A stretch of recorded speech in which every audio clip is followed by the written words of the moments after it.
We are taking your fan questions, starting with a question from Jackson Trulux on Twitter. He asks, is Shane Beamer and the Gamecocks one of the sneaky good classes in the cycle?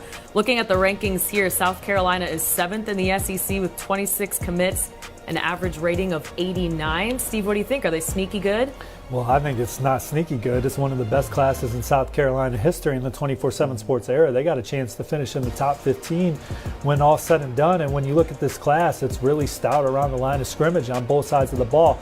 Major point of emphasis for South Carolina in this class is Shane Beamer and company try and build this back up to the 10-plus win team that they were under Coach Spurrier. So you look at Marquis Anderson and Xavier McLeod being able to hang on to Olawatusin Babalati. He decommits recently, comes back into the fold. His nickname is Tree. It's the best nickname in the class, in my opinion. But they got some high upside pass rushers in the fold, some really good offensive linemen, and I'll tell you what, they got a chance here at the end to flip a quarterback that has been very dynamic in the state of South Carolina. So it can maybe add a dynamic playmaker at the quarterback position. And then you still got Nicholas Harbor out there, the 5-star athlete from Washington, D.C., who's not expected to make a college decision until February.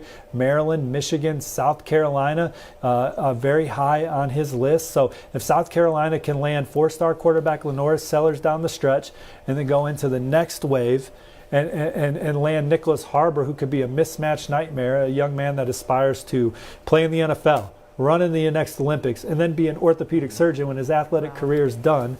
That would be an outstanding gift for South Carolina. And I will say this about the Gamecocks in their position with Harbor.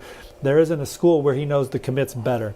He's in a group daily text with all the South Carolina commits. He feels very comfortable around the people in their program, and that would be a tremendous final piece to what is an outstanding recruiting class for Shane Beamer and company that closed the season with such great momentum. And I think Marquis Anderson and Big Tree are huge for him. Shane Beamer was very active in the transfer portal going after a couple of offensive linemen. I think he addressed some needs getting those two guys at the line of scrimmage. And what people don't realize, going back to even when Shane Beamer was at Oklahoma on Lincoln Riley's staff, he was the lead recruiter on some very, very big-time players that they signed during that run at the University of Oklahoma. So it's no surprise to me to see him closing, Grace, this strong with the class he's putting together at South Carolina.